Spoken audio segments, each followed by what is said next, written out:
ఈ సృష్టి కంటే ముందు సర్వం నిరాండావరం. ఈ భూమి ఆకారం, చెట్లు, గుట్టలు, పర్వతాలు, వన్యప్రాణులు, దేవతలు, మానవులు ఎవ్వరూ లేరు, ఏమీ లేదు. అంతా అంధకారం, కారు చిమ్మ చీకటి. ఎటువైపు చూసినా మొత్తం నీరు మాత్రమే ఉంది. ఈ సృష్టిలో మొత్తం 18 యుగాలు: అనంతయుగం, అద్భుతయుగం, తమండయుగం, తారజయుగం, తాండజయుగం, అండజయుగం, భిన్నయకయుగం, భిన్నాయుక్తయుగం, అవయుక్తయుగం, మహికరుణాయుగం, మహారాణాయుగం, విశ్వమాయయుగం, అలంకృతయుగం, కృతయుగం, త్రేతాయుగం, ద్వాపరయుగం, కలియుగం. ఈ యుగాలలోని మొదటి అనంతయుగంలో, సృష్టి ఆరంభంలో ఏకో నారాయణుడు జ్యోతిర్మహేశ్వరుడు అవతరించే సమయాన చుట్టూ అంధకారం. మన 2 కన్నులు మూసుకుంటే ఏ విధంగా చీకటి అనిపిస్తుందో ఆ ప్రకారంగా చిమ్మ చీకటి, ఎటు చూసినా నీరు మాత్రమే ఉంది. అలా కారు చీకట్లో రూపం లేని ఒక జ్యోతి ఉద్భవించింది. ఆ జ్యోతి మినుగురు పురుగులాంటి వెలుతురు, ఎలాంటి రూపం లేకుండా కాళ్ళు, చేతులు, ముక్కు, నోరు, చెవులు రూపం లేని ఆకారంలో ఏకోణ నారాయణుడు జ్యోతి ఓం అనే ఓంకార ప్రణవ మంత్రం జపిస్తూ ఉద్భవించాడు.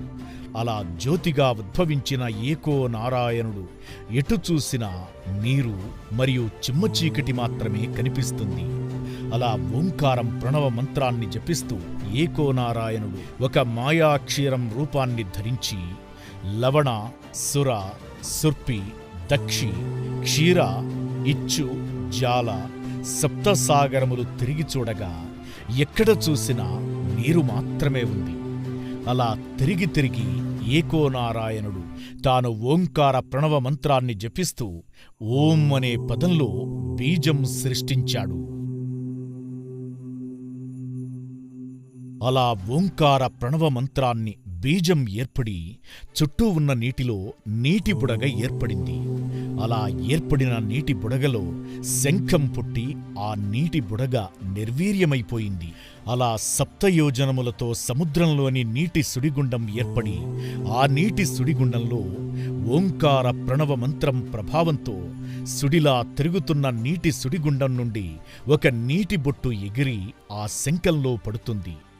ఎప్పుడైతే ఓంకార ప్రణవ బీజామంత్రం ఆ నీటి బిందువు శంఖంలో పడిందో ఆ నీటి బిందువు తండ్రి అయినది, శంఖం తల్లి అయ్యింది. అలా అక్కడికి అనంతయుగం సమాప్తమయ్యింది. అద్భుతయుగం, ఇక నుండి అద్భుతయుగం ఆరంభమయ్యింది. 7 యోజనములతో నీటి సుడిగుండంలో నుండి శంఖంలో ఎగిరిపడిన నీటి బిందువు నుండి ఆ శంఖంలో నీలవర్ణ దృఢ శరీరంతో, చేతుల్లో కొంగవాలు కత్తితో, రోమరోమానికి రుద్రాక్షలు, బొడ్డున జేగంట, కీలుకు లింగాలు, ఎడమపక్క జడలకు 7 కోట్ల లింగాలు, కుడిపక్క జడలకు 16 కోట్ల లింగాలు, కోరమీసాలతో శంఖంలో ఓం ఓం ఓం అంటూ ఓంకార ప్రణవ మంత్రాన్ని జపిస్తూ ఉద్భవించాడు మహాఆది జాంబావ మహాముని.